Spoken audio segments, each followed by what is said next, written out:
no other human being on the planet has won the Champions League 4 times with 3 different clubs. Do you want to describe the feeling every time you lift that trophy? Well, first of all, it's a pleasure to talk with you guys. It's you cannot really describe certain emotions. You know, it's like we talk about Nigerian food. We can talk about it for a week, and until you don't taste it, really, you will never be able to explain it at the level of what the reality is. So I've just enjoyed the journey, which for me always comes back to that. You know, the journey towards that moment that you lift the trophy, and then a little bit of luck is needed. But that luck comes with very hard work, dedication, you know, teamwork, and all the efforts that comes with the up and down that you have in a season. So the taste of it is the satisfaction of all the sweat, you know, that you have put in. I'm just going to add humility, because I followed you a long time, and you've gone about your work, just keeping your head low, doing the job. And I also know that you really do not like to compare experiences. They are massive experiences, and you savor every one of them. But for us Nigerians, there's one of your Champions League trophy lifting that's special to us. 94-95 with Ajax. Mm-hmm. You won it. You lifted that trophy with our fellow Nigerians, Kanu Nwankwo, and of course Finidi George. I've heard you talk about some really nice things, you know, your time outside of the pitch with like Kanu and all of that. But describe that feeling for us, winning this from, you know, with the Nigerian at heart, you know, just describing what it is to play and win with Finidi on the right flank for you, and Kanu playing alongside you up front. Tell us about that feeling. What's it like? First of all, it was an amazing experience to be, you know, sharing those years with Finidi and with Kanu, two are great football players, talents, legends of the game that have contributed so much in that period of time and during their career, giving people a lot of joy. But really, what stays after football is that relationship. You know, that brotherhood that was created in those few years together, where you spend that extra time off the pitch, and then playing together as young dogs. You know, lifting the trophy, making that dream reality.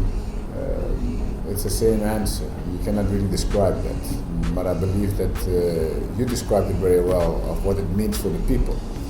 Because we are also conscious that our victories, and that's why I was so happy before also to share, you know, the trophy with my brothers, even if they didn't win it. But every time I would win it, I know I wasn't winning it only for myself.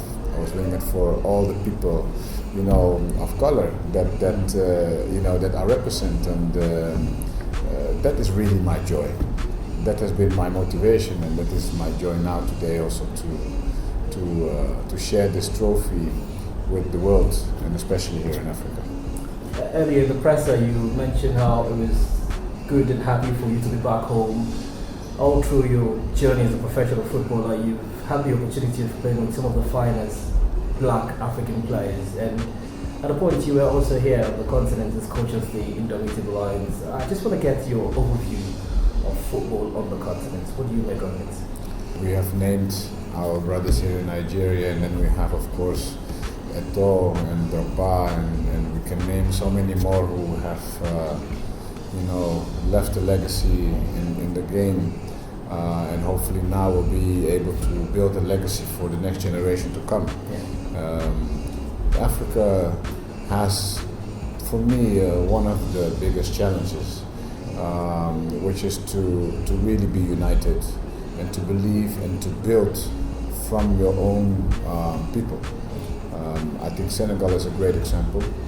I think that time is needed. You need a long-term plan. People like to have short-term results, but that is sports.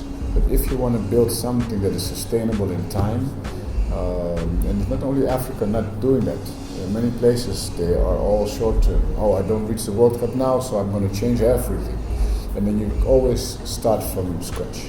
So I believe the talent is there. The last AFCON I've seen increased quality, I've seen an increased tactical ability, and the intensity was also physically there.